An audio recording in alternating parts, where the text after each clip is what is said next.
Hey, what's up guys? Nate here, welcome back to the channel. Today we're going to be checking out the brand new 2.5 update for one of my favorite plugins, Falcon from UVI, their hybrid flagship synthesizer. There's a bunch of new features in here, particularly in the sequencing department. There's some great new scripts in there, as well as some new effects, some new mod sources, and a few other general improvements here and there. In this video, I want to do sort of an overview of all the new features. We'll look at them briefly, just explain each one of them. In subsequent videos, we'll do some practical sound design and build some patches using some of the new features. Let's dive in and let's take a look. Right, so to begin, I think we should just take a look at what you can do by going through one or two of the new presets. The easiest way to find these is going to be just to hit the search tab and type in 2.5, and everything that comes up here will be from the new 2.5 update. I have singled out one or two that we can look at here.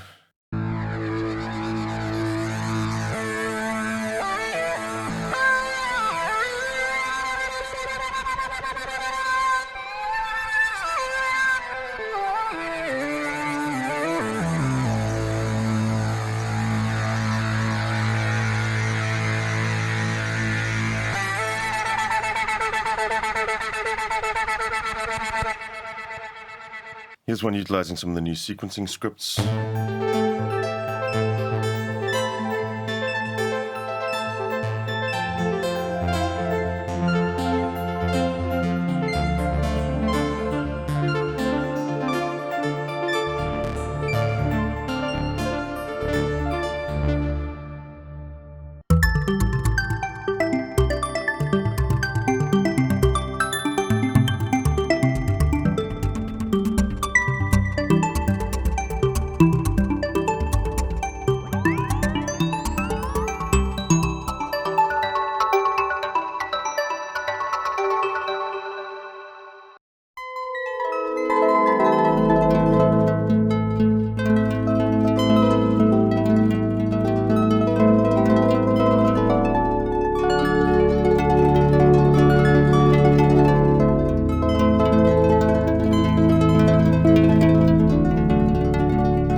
Right, so you got a taste of what some of the new features can do through these presets. Let's take a look at all the features now, step by step. So one of the first updates I want to look at is the changes to the scaling for the UI. They've added in a new scaling option, which is great because you can now scale the script area over here independently from the rest of the plugin. When you load it, this does not apply to the macro pages, but if we head over to one of our libraries like the CSM, for example, let's open up a patch from that. You'll notice now that when you go to the preferences page, you have an option for UI scaling for the entire UI, which would make all the text smaller, for example. We'll hit that back to 100. Previously, that was the only way to get a UI from one of their libraries bigger. You'd have to make all the text bigger as well. Now you've got an independent scale for the center section, so you can enlarge the script like that. Obviously going that big kind of blurs it out. They haven't put in high resolution versions of all of the libraries yet, but it is nice to be able to tailor that would like. Now there's been a lot of changes to the scripting, but first I'm going to take a look at the new modulation options and the new filters and effects. I'm just going to grab a saw wave so that we can listen to the new filter. So there's two of these, the VC20 standard and then the dual version. The dual version is two filters in serial, which will allow you to high pass first and then low pass as well to create band pass filters and such. The VC20 can also do high pass, but it morphs between the high pass and low pass filter. I'm assuming this was based on a MS-20. It has that same growliness to it. It's a fantastic sounding filter. Let's just take a listen to this through our saw wave.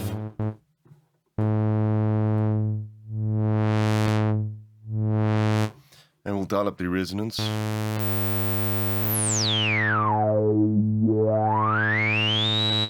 It doesn't quite self-oscillate, but you can get really growly with these, with the peak turned all the way up.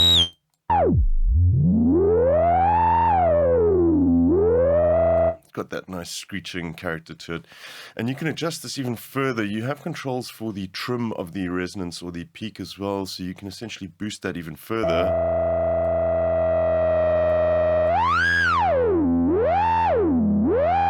And you can subsequently turn it down as well for a cleaner sound. And then on top of that, you have this voltage control here, which will further adjust the character.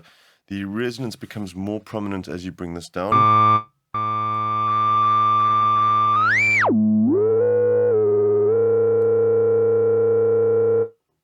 And then it will smooth it out. It almost kind of compresses the filter shape slightly.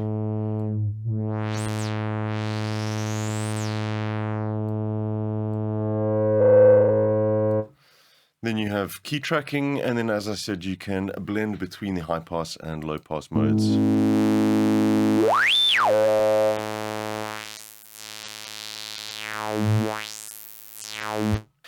So all in all, great sounding filter that. On top of that, we have a new distortion effect called the TS Overdrive. So we've got to build a bit of filter sweep. Let's run it through TS Overdrive and take a listen to what that sounds like.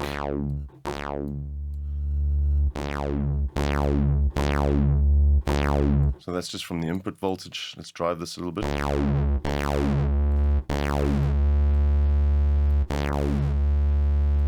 little bit more resonance. And we'll bring down the low frequency so we can actually catch that low end in the distortion. And there you have it. So a brand new overdrive unit as well. And let's also take a look at some of the new modulation options. We'll just modulate the cutoff of our filter here. So if you go to the modulation section, you notice that we now have the multi-LFO and the smooth random modulator. So let's apply smooth random to this one first. You can see the controls for the smooth random down at the bottom. You can turn retrigger off, and we can actually randomly start this as well if you do retrigger it. So apart from just applying a constant random smooth or smoothed random signal, you also get that kind of randomized attack phase as well by doing that random start mode. Otherwise, nothing really complicated there. Let's jump into the multi-LFO as well. We'll just clear this one. Take a look at the multi-LFO. And this one basically gives you a number of different LFOs that you can blend together and make some pretty interesting shapes from that. And you'll see there's nothing happening right now. We just start blending the signals first. Let's start with a sine wave. Let's just decrease the depth on this as well to 50. And let's start bringing in additional waves.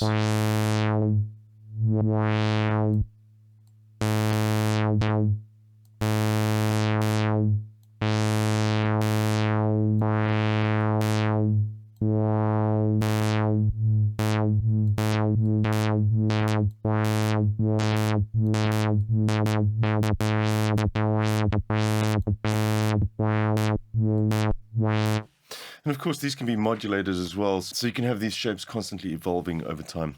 Right, so that covers it for the new effects and modulation sources. Let's get into the exciting stuff for me, which is the new scripts. So there's been a few small changes to the UI for a number of these, such as the harmonization ones, the chord bank, for example. These have all been slightly updated and changed. The scale quantizer, the tonal harmonizer also has a bit of an updated look. And this is the first of the new sequences. So this is the Cartesian sequencer. Right off the bat, that's what it's going to be doing. It runs through the squares. You can define the direction of the playback, either forward or backwards, and split double trigger. We can auto-randomize this on a specified time base as well. Every 1 bar, in this case, it's going to roll the dice and create a new sequence for us. We can set this to, this is the overall time as well. We'll set that to 8th, for example.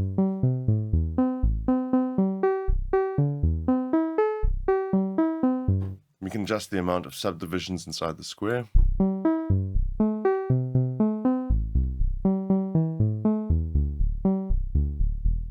And of course, we can adjust the scale that we're in as well. So let's go to harmonic minor, for example, or an Aeolian minor.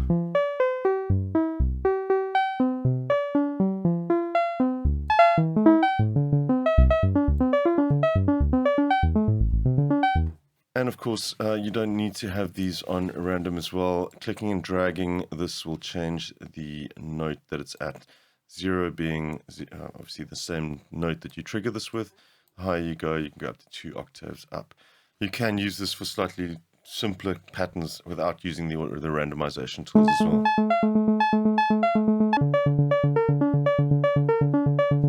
So that's the first of these sequences. Let's go through. There are some more very interesting ones in here as well.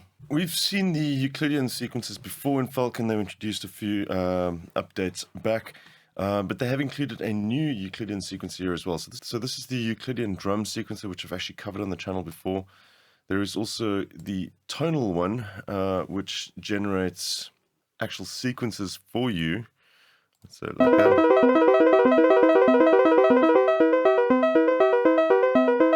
That's being triggered by a single note. Now the new one, the Euclidean keys, is interesting because each of the subdivisions on this Euclidean sequence is assigned to a note value from C to B. So anywhere in that scale, each one is going to have their own individual sequence playing. And you can hear this if I hold down a few keys now. We'll go C is currently being held down. Let's adjust C.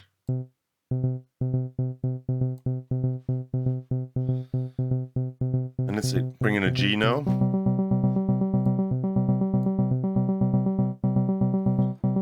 We'll bring in an E flat or D sharp.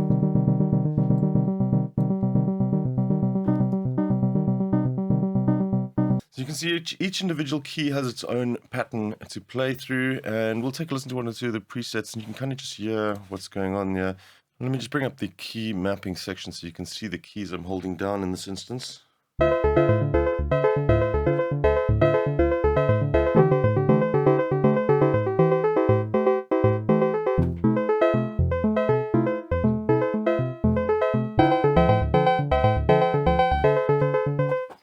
So what's interesting is each time I'm changing the chord, because that chord involves different notes, the actual rhythm of the sequence changes per chord as well, which gives you some really interesting results that I haven't seen in many sequences like this before. So a really, really interesting one to play around with. There are some other ones that are also key mapped, which we're going to come to in a sec as well. So this is the probability art. This is one of the coolest ones in this release. I really enjoy this. I get some really interesting stuff out of this one. So on the surface, it just functions as a normal ARP.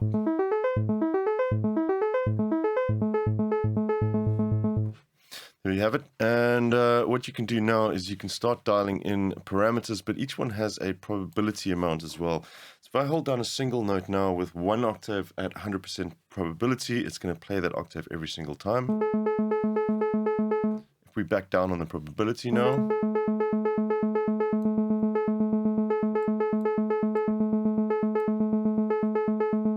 it's going to randomly choose whether it's going to go up based on that percentage that you set there. Same goes for all of the other parameters. We'll dial the ratcheting in. So this sets up a ratchet of 2 subdivisions. And as we dial up the percentage, that's 100%.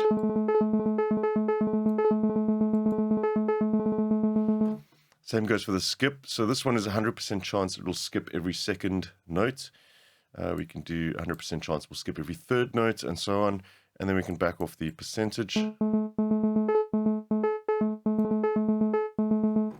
Same goes for the accent. We can say every 5th note, 100% chance, or let's go with an 80% chance. Every 5th note is going to be accented.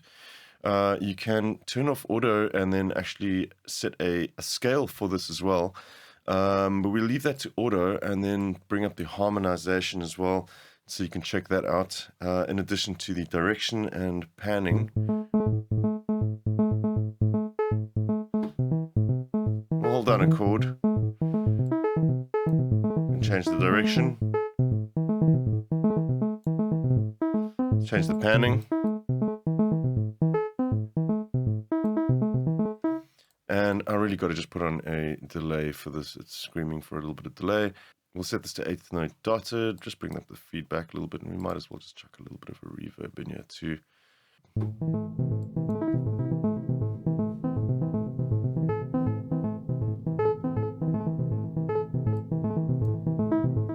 I'm style in the harmonization now as well.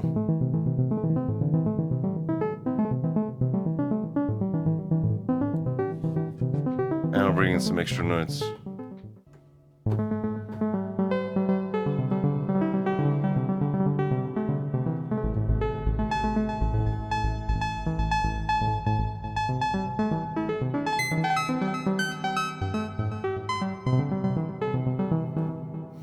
So really nice for kind of generative stuff. I really like this one, especially layering them up, because remember, you can actually layer independent script processes per layer as well, and you can even set these up in series as well to trigger other script processes. So you get some really interesting stuff happening with these.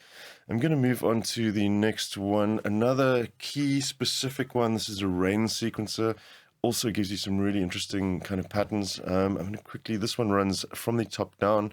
You can see again per key. We can just automatically randomize these over there. You have a velocity scale, so if you want to kind of make these a little bit quieter, I find this one does actually particularly, you can kind of divide the velocities here in half using this. We'll just kind of back down on these, and let's randomize the panning and randomize the timing like that, and play some chords.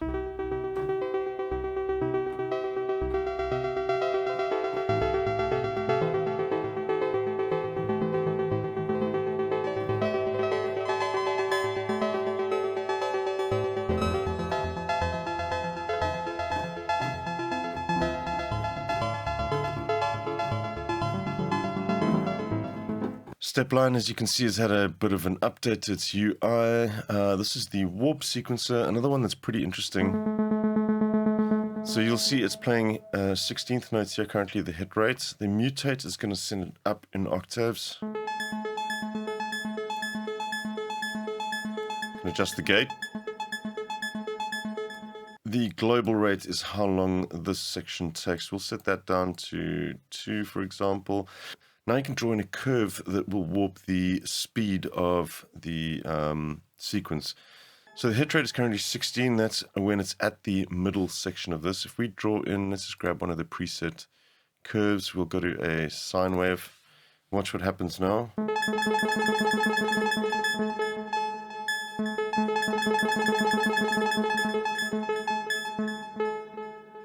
And then you can actually draw this in manually too, to experiment with different ideas.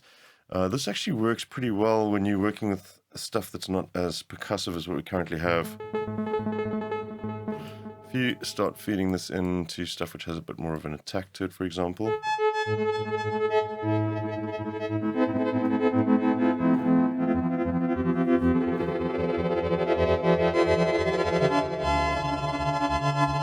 So pretty interesting tool to play around with. So this one's the wave sequencer. This is pretty similar to the rain sequencer, however it doesn't run down as the rain sequencer does. It's also per key, push a key. And it's like a metronome as it runs. Each time it hits the extremities is when it sounds a MIDI note. Now, of course, these can have different values.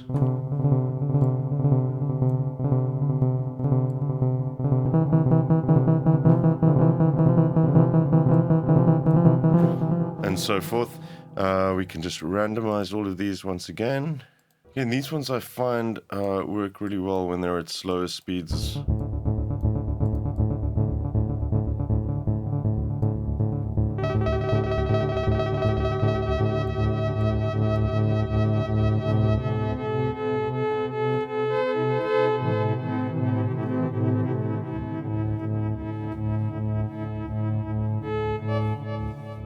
Cool, so that pretty much covers the sequences. There are a few other little additions that they've put in, mostly utilities. They've also added in a really handy little MIDI recorder function. What I've done here quickly is I've just added a step up before the MIDI recorder script, and I can now just hit record on the MIDI recorder and we'll play something in.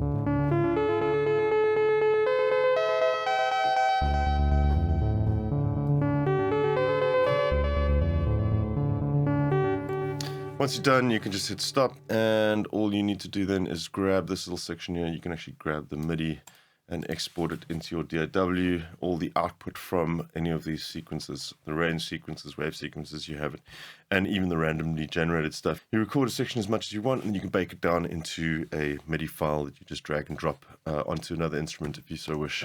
So that pretty much wraps it up for all the new features. Definitely go check it out for the scripts. The scripts are really, really inspired, and you can spend hours tweaking those and making pretty cool soundscapes and textures with that.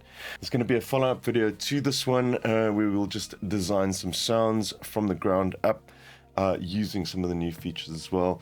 So make sure to check that one out. Great, guys. Thank you for tuning in. I shall see you soon, and take care. Cheers.